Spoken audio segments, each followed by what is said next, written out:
ಮಳವಳ್ಳಿ ತಾಲೂಕು ಹೊಸಹಳ್ಳಿ ಗ್ರಾಮ ಪಂಚಾಯಿತಿ ವ್ಯಾಪ್ತಿಯ ಹತ್ತಿರ ರಾಷ್ಟ್ರೀಯ ಹೆದ್ದಾರಿಯಲ್ಲಿ ವಾಹನಗಳಿಗೆ ಸುಂಕ ವಸೂಲಿ ಮಾಡಲು ಹೊರಟಿರುವ ಕ್ರಮವನ್ನು ವಿರೋಧಿಸಿ ಕರ್ನಾಟಕ ಪ್ರಾಂತ ರೈತ ಸಂಘ ಪ್ರತಿಭಟಿಸಿದರು. ಕರ್ನಾಟಕ ಪ್ರಾಂತ ರೈತ ಸಂಘದ ಅಧ್ಯಕ್ಷರಾದ ಎನ್ಎಲ್ ಭರತರಾಜ್ ಮಾತನಾಡಿ, ರಾಷ್ಟ್ರೀಯ ಹೆದ್ದಾರಿ 948 ಬೆಂಗಳೂರು ಮಳವಳ್ಳಿ ಕೊಳ್ಳೇಗಾಲ ಚಾಮರಾಜನಗರದ ದಿಂಡಿಗಲ್ ಹೋಗುವ ಈ ರಾಷ್ಟ್ರೀಯ ಹೆದ್ದಾರಿಯು ಒಂದು ರಾಷ್ಟ್ರೀಯ ಹೆದ್ದಾರಿಗೆ ಇರಬೇಕಾದಂತಹ ಯಾವುದೇ ಗುಣಮಟ್ಟದ ರಸ್ತೆಯಾಗಿರುವುದಿಲ್ಲ.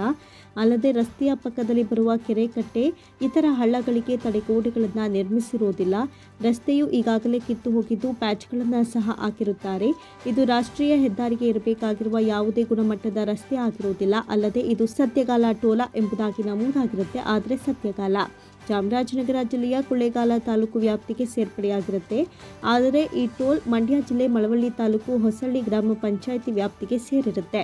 ಇದರ ಹಿಂದೆ ಒಂದು ಭ್ರಷ್ಟಾಚಾರ ಮತ್ತು ಜನರನ್ನ ಸುಲಿಗೆ ಮಾಡತಕ್ಕಂತಹ ಒಂದು ಕಳ್ಳ ನೀತಿ ಅಡಗಿದೆ ಎಂಬುದು ಕಂಡುಬರುತ್ತೆ. ಹಾಗಾಗಿ ನಾವು ಕರ್ನಾಟಕ ಪ್ರಾಂತ ರೈತ ಸಂಘ ಈ ಸಂದರ್ಭದಲ್ಲಿ ಮಳವಳ್ಳಿ ಗಡಿಯಿಂದ ಹೊರಗೆ ಟೋಲ್ ಇರಬೇಕು, ಅವರೇ ಹೆಸರಿಸಿರುವಂತೆ ಸತ್ಯಗಾಲದ ವ್ಯಾಪ್ತಿಯಲ್ಲಿ ಇರಬೇಕು. ಕೊಳ್ಳೇಗಾಲ ತಾಲೂಕು ಮತ್ತು ಮಂಡ್ಯ ಜಿಲ್ಲೆಯ ಗಡಿಯಲ್ಲಿ ಇರೋದ್ರಿಂದ ಮಳವಳ್ಳಿ ತಾಲೂಕಿನ ಎಲ್ಲರಿಗೂ ಉಚಿತವಾಗಿ ಕಾರು ಇತರೆ ವಾಹನಗಳಿಗೆ ಉಚಿತವಾದ ಅವಕಾಶ ಕಲ್ಪಿಸಬೇಕು ಅಂತ ಆಗ್ರಹಿಸಿದ್ರು. ಮಳವಳ್ಳಿ ತಾಲೂಕಿನ ಹೊಸಹಳ್ಳಿ ಗ್ರಾಮ ಪಂಚಾಯಿತಿ ವ್ಯಾಪ್ತಿಗೆ ಒಳಪಡ್ತಕ್ಕಂತಹ ಜಾಗದಲ್ಲಿ ಒಂದು ನ್ಯಾಷನಲ್ ಹೈವೇ ಅವರು ಟೋಲನ್ನು ಹಾಕಿದ್ದಾರೆ. ಆದರೆ ಒಂದು ನ್ಯಾಷನಲ್ ಹೈವೇ ಏನು ಟೋಲನ್ನು ಹಾಕಿದ್ದಾರೋ ಇಲ್ಲಿ ಒಂದು ಈ ಒಟ್ಟಾರೆ ಈ ರಸ್ತೆನೇ ಒಂದು ರಾಷ್ಟ್ರೀಯ ಹೆದ್ದಾರಿಗೆ ಇರಬೇಕಾಗಿರ್ತಕ್ಕಂಥ ಗುಣಮಟ್ಟದಲ್ಲೇ ಈ ರಸ್ತೆ ನಿರ್ಮಾಣ ಆಗಿರ್ತಕ್ಕಂಥದ್ದು ಮೊದಲನೆಯ ಲೋಪ ಆಗಿರ್ತಕ್ಕಂಥದ್ದು. ಇನ್ನೂ ಹಲವಾರು ಕಡೆಗಳಲ್ಲಿ ಆ ಒಂದು ಕಾಮಗಾರಿ ಪರಿಪೂರ್ಣವಾಗಲಿಲ್ಲ. ಎಷ್ಟೋ ಕಡೆಗಳಲ್ಲಿ ಕೆರೆ ಕಟ್ಟೆಗಳು ಬಂದಂಥ ಸಂದರ್ಭದಲ್ಲಿ ಅಲ್ಲಿ ಪ್ರೊಟೆಕ್ಟ್ ಗಾರ್ಡನ್ನು ನಿರ್ಮಿಸಲಿಲ್ಲ.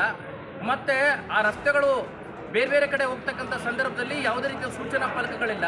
ನಿನ್ನೆ ದಿನೇ ತಾನೇ ಅಲ್ಲಿ ಮುಟ್ನಳ್ಳಿಗೆ ಹೋಗ್ತಕ್ಕಂತಹ ರಸ್ತೆ ಹತ್ರ ಒಬ್ಬ ಯುವತಿ ಅಪಘಾತದಿಂದ ಮರಣ ಹೊಂದಿರತಕ್ಕಂಥ ಒಂದು ದುರಂತ ಘಟನೆ ನಡೆದಿದೆ. ಇದೆಲ್ಲಕ್ಕೂ ಈ ರಾಷ್ಟ್ರೀಯ ಹೆದ್ದಾರಿಯವರನ್ನೇ ಪ್ರಮುಖವಾದಂಥ ಕಾರಣ ಅಂತಕ್ಕಂಥದ್ದನ್ನು ನಾನು ಕರ್ನಾಟಕ ಪ್ರಾಂತ ರೈತ ಸಂಘಟನೆ ಪರವಾಗಿ ಆರೋಪ ಮಾಡಲಿಕ್ಕೆ ನಾನು ಬಯಸ್ತೇನೆ. ಅದರ ಜೊತೆಗೆ ಈ ಥರದ ಒಂದು ಟೋಲನ್ನು ಓಪನ್ ಮಾಡ್ತಕ್ಕಂಥ ಸಂದರ್ಭದಲ್ಲಿ ಇದು ವ್ಯಾಪಕವಾದಂಥ ಪ್ರಕಟಣೆಯನ್ನು ಹೊರಡಿಸಬೇಕು, ಆ ಕರಪತ್ರಗಳ ಮುಖಾಂತರ ಹಂಚಬೇಕು, ಸಾರ್ವಜನಿಕರಿಂದ ಏನಾದರೂ ತಕರಾರುಗಳಿದ್ದರೆ ಸಲ್ಲಿಸಬೇಕು ಅಂತ ಹೇಳಿ ಅವರು ಮಾಹಿತಿಯನ್ನು ಕೊಡಬೇಕು.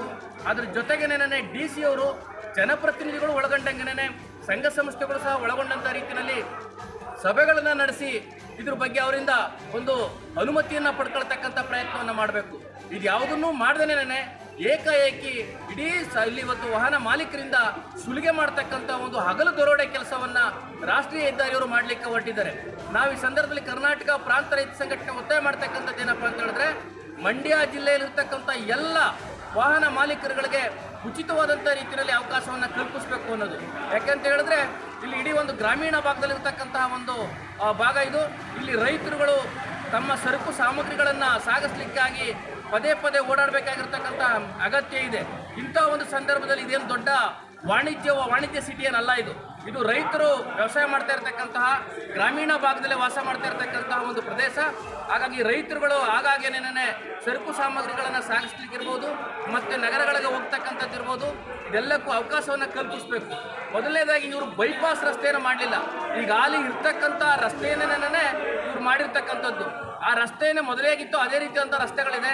ಇಂಥ ಒಂದು ಸುಲಿಗೆಕೋರ ನೀತಿಯನ್ನು ರಾಷ್ಟ್ರೀಯ ಹೆದ್ದಾರಿಯವರು ಬಿಡಬೇಕು.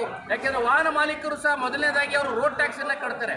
ಆ ರೋಡ್ ಟ್ಯಾಕ್ಸ್ ಜೊತೆಗೆ ಈ ಟೋಲ್ ಟ್ಯಾಕ್ಸ್ ಕಟ್ತಕ್ಕಂಥದ್ದಿದೆಯಲ್ಲ, ಅದು ಅವ್ರನ್ನ ಇನ್ನು ಮತ್ತಷ್ಟು ರೀತಿಯಲ್ಲಿ ಸುಲಿಗೆ ಮಾಡ್ತಕ್ಕಂಥ ಅದು ಕ್ರಮ ಆಗಿದೆ. ಜನರ ತೆರಿಗೆ ಹಣದಿಂದ ಈ ರಸ್ತೆಗಳನ್ನು ಮಾಡ್ತಾ ಇರ್ತಕ್ಕಂಥದ್ದು.